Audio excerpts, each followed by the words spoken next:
Where do you stand on Melrose being a sanctuary city? When I was on the Human Rights Commission, I testified in favor of us becoming a sanctuary city. I know that this was a tough conversation for our community. The hearing lasted over 3 hours with probably about equal representation on both sides of the issue. For me, it came down to what do we really mean when we say we're one community open to all? I believe that the safety and security of our residents is of utmost importance. And some might say that that's what the other side was also arguing, that this allows criminal activity to go unchecked. That is false. Our police have great policies in place already. And that was another thing that was said, is like they're already doing the right things in many ways.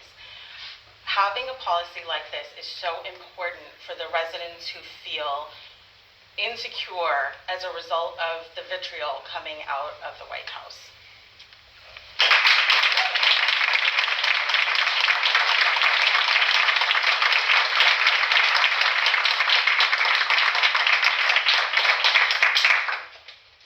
So I have a slightly different take on this issue. As someone who's worked on immigration issues for a congressional office for over 6 years, complex immigration work, as well as State Department issues, I understand the challenges that immigrants face every day and what they have to go through just to file paperwork to become a permanent resident or to eventually become a citizen. And I'm also grew up in a house where my mom was a founding member of the Human Rights Commission, and my dad has been teaching English at the Immigrant Learning Center for the past 7 years in Malden. So I'm sensitive to the sensitivity of this topic. I'm also a practical person, and I know the limitations of what we can do as a community under the law for a sanctuary city. That was my biggest concern. I was not on the Board of Aldermen when this debate took place. And I admittedly felt conflicted about it for some of the reasons that Manisha outlined. But it concerns me that it gives a false sense of security. I think there are a lot of other ways that we can and do make people feel welcome in this community. We can always do better about that. But I think that I'm also concerned that it gives a sense of security that we cannot follow through on in a terrible situation. Thank you.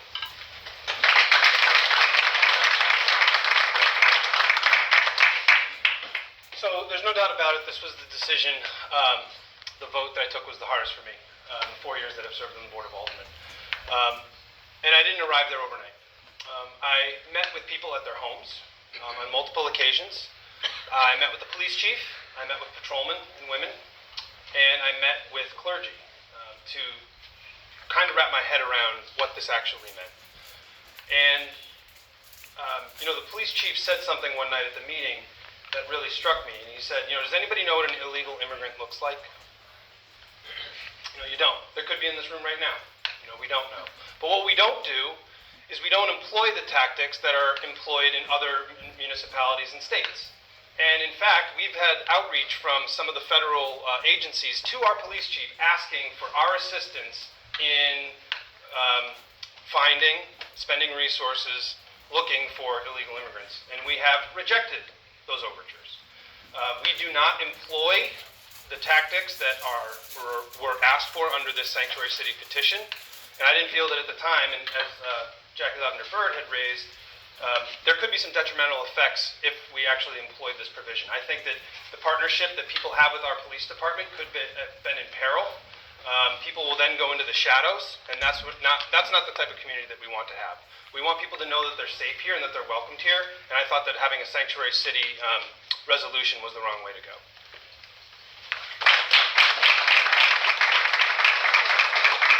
So the problem with that term is that it's a political term and people define it the way they want to participate in the debate. And I think that's a mistake. Here's what I think we should do, and I think in some respects it's simple application of some important bedrock legal principles that we have here in the United States. You do not ask someone their immigration status during a normal interaction, arrest interaction, with the police. You do not detain someone, if you are a member of the Melrose Police Department, without a warrant, without a court-justified reason for holding them.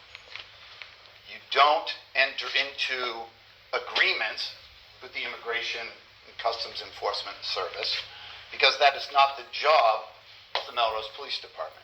If you name probably the top 10 crime problems or perceived crime problems here in Melrose, I suspect they would start with opioids, traffic, domestics, maybe some other stuff. I'm kind of out of gas there.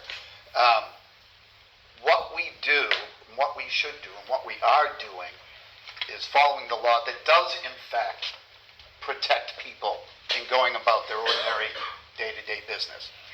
That's what I'm for.